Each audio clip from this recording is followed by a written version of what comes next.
Okay, I gotta start this video off by saying that I am joking. I'm not being serious about this, but it's so funny. It is! Like, I was supposed to make a video about the Abbotsford Canucks. I wanted to go out there and talk about Danila Klimovich. I wanted to talk about the Canucks advancing in the Calder Cup Playoffs. Yeah, spoiler alert, the AHL's playoffs, it's called the Calder Cup Playoffs. That's the same word that they use to define the Rookie of the Year in the NHL, but it's just the main trophy in the AHL. Either way, that was supposed to be today's Vancouver Canucks-related video topic, but instead, we are talking about Bo Horvat once again, and I know Islanders fans, y'all are getting pissed off at me. Lego, come on, man. Get off our backs. Our guy is our guy now. He's not your guy anymore. He's not your captain anymore. Stop making videos about this guy, man. Come on. And that's sort of the thing.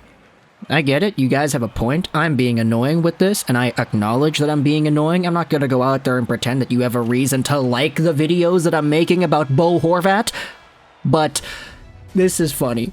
I think it's really funny. It's funny for me, it's funny for Canucks fans, and the fact that this topic doesn't seem to go away is mind-boggling to me, especially when you consider all of the circumstances around it. So yesterday, we had ourselves Game 3 between Carolina and the New York Islanders. Guess what? The Isles are down 2-0 in the series. They lost both games 1 and 2 in a very close fashion. And you could have said, hey, even though the Islanders were down 2-0 in Game 3, the team had played well enough in Games 1 and 2 that you could justifiably say, hey, this series is a lot closer than a 2-0 score would indicate.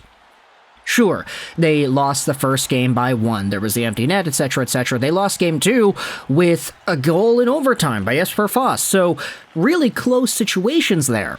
But last time we had talked about this team, we made a video about Bo Horvat saying how he needs to be better. Saying how this is a guy that was brought onto the Islanders to be a goal scorer, and how he wasn't scoring goals. How sure, the Islanders and their results on paper as a team have improved since the acquisition of Bo, but how this team still needed to get their contributions from the guy they paid $8.5 million a season by 8 years to. Heading into Game 3, the Islanders were in a win-now situation. They needed to win. They could not go down 3-0 to the Hurricanes. That would be an insurmountable mountain to climb. But they ended up pulling off what was one of the tightest and most clutch victories I've ever seen in the Stanley Cup Playoffs. It was a 1-1 game with like 4 or 5 minutes left in the third period. So again, just a testament to how close this series has been. But then the Islanders went out there and they kind of made history. You see, it was 1-1 with 3 minutes to go in the third period, but the final score of the game actually ended up being 5-1. The Islanders scored the fastest 4 goals in Stanley Cup playoff history against the Canes at the end of this game, and the funny part is only one of them was an empty net. All the other ones were on-the-rush plays, they were nice passing plays, one of them was on the power play, and then Anders Lee at the end of it all had himself a weird goal where the puck bounces off of his leg or whatever it is and then in. But all it took was 2 minutes and however many seconds for the Islanders to get 4 goals on the Hurricanes, take the 2, 3, 4, and 5-1 leads in the game, and solidify themselves as being back in the series. However, even though the Hurricanes kind of collapsed in this one, even though the Islanders scored 5 goals, you had Bo Horvat go out there with 0 goals and 0 assists. He was a +1. He had 2 shots on goal. He had 1 giveaway, and his face-off percentage was 54%. 18-16 was his time on ice in this game, and now you have yourselves posts like these being made on the Canucks subreddit saying this: the Islanders scored 5 goals tonight, but Bo didn't even have a single point. I'll tell you that for free. 0 points this series so far, in parentheses. And included is the picture of Bo smirking after saying the I'll tell you that for free. And I know, Islanders fans, y'all are pissed off. I know, I get it. Like, you don't have to keep rubbing it in. Lego, stop making videos about our guy, man. But hey, I'm just talking about what Canucks fans are talking about.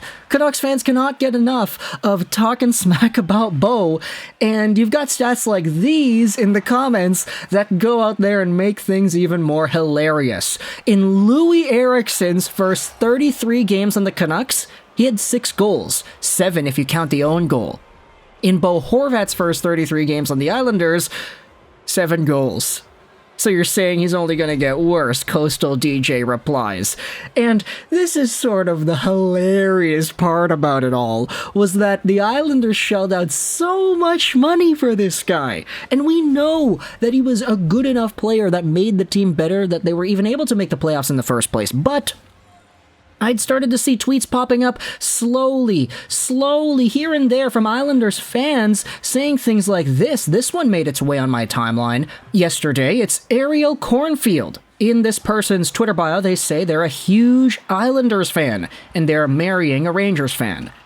This tweet made its way into my timeline saying, this Horvat is really becoming an issue. We didn't sign him to win faceoffs, we signed him to score. And it's getting frustrating now.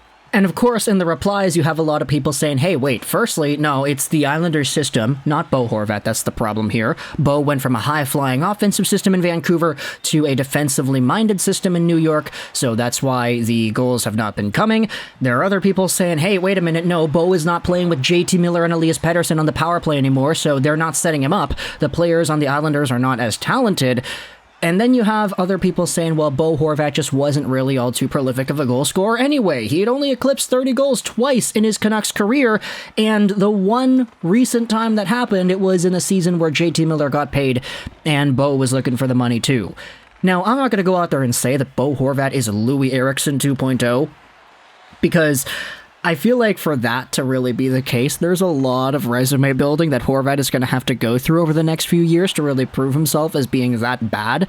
But LOUI Eriksson, at the very least, was a huge meme in Vancouver that just could not go away. Even if you had yourselves a goal or a point or little things, LOUI doing something good in his own zone, you would just never shake off that reputation of what could have been, what was supposed to be. LOUI Eriksson was a 30-goal, 60-point guy with the Bruins the season before he signed with Vancouver. And sure, there were many Canucks fans that were kind of wary about it. Wait a minute, $6 million by 6 years for a guy who's this old and who is this type of a player? But there were other fans like me who were saying, yeah, this is great. There was chemistry with the Sedins. They were really good together for Team Sweden. And if LOUI Eriksson could become the next version of Alex Burrows, the net front presence, the board battles type of guy, the rebound garbage goals type of guy, the tap-ins in front from Henrik and Daniel type of guy, then he could realistically get 30 goals a season and maybe 60, 65 points a season if everything goes right, and that's going to be worth the contract. But no, it wasn't. He sucked.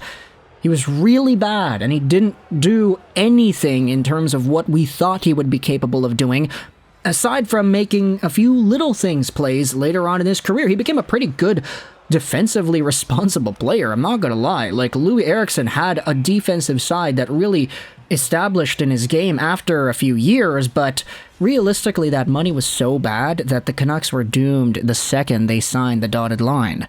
And for Bo Horvat, obviously, it looks bad, saying that he has the same amount of goals in his first 33 games with the Islanders as Eriksson did. Or maybe just one more. Yeah, one more. I guess you could say one more. Eriksson had the own goal in there that was counted in the number, but this is not something that I want to go out there and say. I said this last time. I say this every single time. I want Bo to do well. I want Bo Horvat to prove to the Islanders that that contract is worth it. I want the Islanders fans to not feel the same way about Bo as Canucks fans feel about LOUI Eriksson. Because Bo, at the end of the day, was a good hockey player. He wasn't Elias Pettersson or JT Miller by any means, but he was a good hockey player. But he was our captain here in Vancouver. So obviously there's some emotional attachment there, and it hurts seeing him say the things that he said, even if he did backtrack on him. And Lego, you're being super sensitive. Why do you gotta make another video about this? I don't know, because I can. That's why. Realistically, that's why. So, let me know your thoughts in the comment section below about the Islanders and the Hurricanes. I'm not going to go out there and say that the Islanders fans have to be okay and be happy with this type of video, but I'm just going to say this. Hey, y'all finally won a game.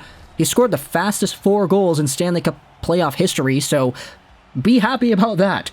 Please don't use your energy to get pissed off about some kid in Vancouver in his bedroom making a video about Bo Horvat, talking about how he's scored as many goals as LOUI Eriksson pretty much, when Eriksson was a Canuck starting out his career here. Don't use up your negative energy on that, just focus on the good stuff and good things will come to you. It's just, I thought this was really funny, and because Canucks fans just cannot get enough of it, I wanted to make another video. So, thoughts in the comment section below about Bo Horvat, thoughts as well about Game 3, about the series, Carolina versus New York. I hope you enjoyed this video, and bye.